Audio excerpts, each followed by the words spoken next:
নমস্কার সকলকে। অরিত্র হোম ইন্টেরিয়ারের নতুন একটি ভিডিও নিয়ে আপনাদের সাথে চলে এসেছি। আমাদের সাথে আছে অরিত্র হোম ইন্টেরিয়ারের ওনার অতনু বিশ্বাস। নমস্কার দাদা। হ্যাঁ, নমস্কার। তো আপনাদের এখানে তো ইন্টেরিয়ারের সব কাজই হয়, সব রকমই আপনাদের এখানে পাওয়া যায়। হ্যাঁ, আজকে প্রশ্ন হচ্ছে, আপনাদের যে বাথরুম ডোর হয় সেটা কি হ্যাঁ, আপনারা খুচরো পাইকারি দুটোই বিক্রয় করেন? হ্যাঁ, আমরা বাথরুম ডোর বা বড় ঘরের ডোর সবই খুচরো পাইকারি সবই বিক্রি করি। অ্যাকচুয়ালি আমাদের মেন পাইকারি বিক্রি হয় সব, আর খুচরো কিছু লোকাল মানুষের জন্য কিছু দেওয়া হয়। সব থেকে better in the meantime আমি বলবো একদম লেটেস্ট প্রোডাক্ট, সেটা হচ্ছে ডাব্লিউপিসি ডোর। কিন্তু কেন? কারণ এটাই যে দেখবেন অনেকের বাড়িতে যাদের অলরেডি ডোর আছে, পিভিসি ডোর লাগানো আছে, পিভিসি বলেন বা ফাইবার যেভাবেই বলেন, তো সেক্ষেত্রে একটা প্রবলেম হয় কি, হ্যান্ডেল চিপকানিটা হাতে চলে আসে। কেন কি, ওটা টেকনিক্যালি কিছু প্রবলেম আছে যার জন্য। আর ডাব্লিউপিসি ডোরটা যেহেতু সলিড ডোর, তো সেগুলো আমরা পরবর্তীকালে দেখিয়ে দেবো।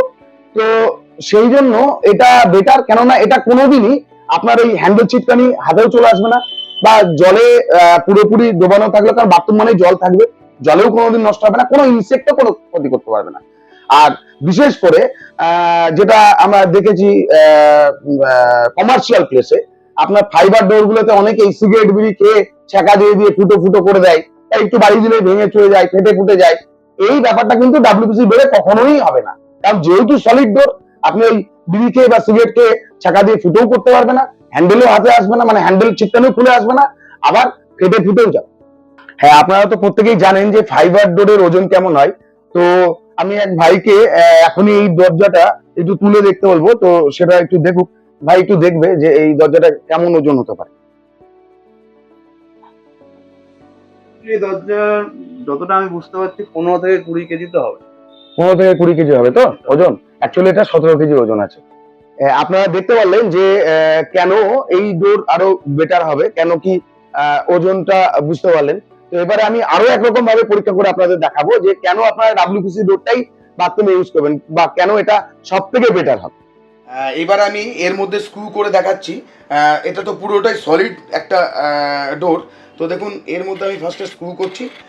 স্ক্রু করে অনেকের প্রশ্নও থাকে আপনাদের যে স্ক্রু করলে এটা ঝুলে যাবে কিনা। তা আমি কিন্তু সম্পূর্ণ স্ক্রুও করব না, এই যে এতটুকুই স্ক্রু করলাম।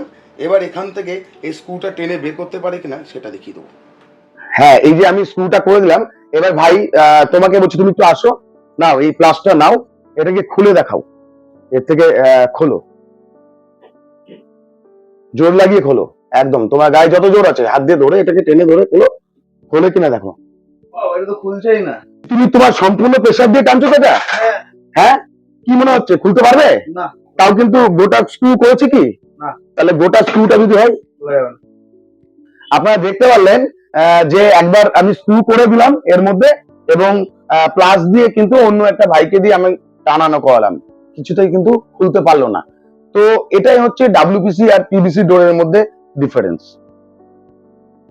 না, ন্যাচারালি দাম তো বেশি লাগবেই, কিন্তু যদি আমরা ক্যালকুলেশন করে দেখি, ধরুন আপনি এমন একটা ডোর লাগালেন, মেবি হয়তো ওটা 2000 টাকা দিয়ে লাগিয়েছেন, তো আপনার তো 1 বছর পর 2 বছর পর নষ্ট হয়ে গেল, ভেঙে চলে গেল, তাহলে আপনি নেক্সট আবার যখন লাগাবেন আবার 2000, তাতে কি লাভ হলো? কিন্তু আমি বলছি ডাব্লিউপিসি ডোর ধরে নিন 5000 টাকা দিয়েই আপনি লাগালেন মেবি, তো সেক্ষেত্রে আপনার তো এটা হয়ে গেল পুরো লাইফ টাইম। যদি তাহলে ক্যালকুলেশন করে দেখা যায়, আলটিমেট আপনি চিন্তা করে দেখুন, আপনি লাভবান না লুজার।